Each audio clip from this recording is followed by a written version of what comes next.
എമ്പുരാൻ സിനിമയ്ക്കെതിരായ ആക്രമണത്തിന് കാരണം സിനിമ കണ്ടപ്പോൾ തനിക്ക് മനസ്സിലായെന്ന് AICC general secretary KC Venugopal MP. സംഘപരിവാറിന്റെ പ്രവർത്തനങ്ങൾ തിരിച്ചറിഞ്ഞുള്ള സിനിമയാണ് എമ്പുരാൻ. RSS മുഖപത്രം ഓർഗനൈസർ നേരിട്ട് 3 എഡിറ്റോറിയലുകളാണ് എമ്പുരാനെതിരെ ഇറക്കിയത്.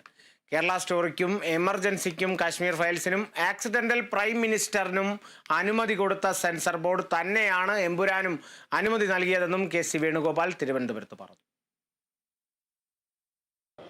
ഓർഗനൈസർ നേരിട്ട് 3 എഡിറ്റോറിയൽ. ഓർഗനൈസർ ആരുടെ മുഖപത്രമാണെന്ന് നമുക്ക് എല്ലാവർക്കും അറിയാമല്ലോ. അവർ തന്നെ നേരിട്ട് രംഗത്തിറങ്ങി ഈ സിനിമയ്ക്കെതിരായിട്ടുള്ള ആക്രമണം നടത്തുന്നതിന് കാരണം കഴിഞ്ഞ കുറച്ച് ദിവസങ്ങളായിട്ട് എനിക്ക് മനസ്സിലാവുന്നില്ല. സിനിമയായിട്ട് ഇതിനു മുമ്പ് എമർജൻസി ഇറങ്ങിയിട്ടുണ്ട്. ഇന്ദിരാഗാന്ധിയൊക്കെ വളരെ മോശമായി ചിത്രീകരിച്ച്. ആക്സിഡന്റിൽ പ്രൈം മിനിസ്റ്റർ ഇറങ്ങിയിട്ടുണ്ട്. അതിലും സോണിയാഗാന്ധിയെയും മൻമോഹൻ സിംഗിനെയും വളരെ മോശമായി ചിത്രീകരിച്ചുള്ള സിനിമകൾ. കേരളത്തിൽ തന്നെ എത്രയോ സിനിമകൾ ഇറങ്ങിയിട്ടുണ്ട്.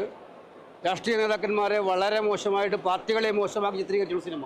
ഈ സിനിമയ്ക്കെതിരായിട്ട് മാത്രം എന്താണ് ഈ സംഘടിത ആക്രമണം എന്ന് ചിന്തിക്കുന്നതിന് ഉത്തരം എനിക്ക് സിനിമ കണ്ടിറങ്ങിയപ്പോൾ കിട്ടി.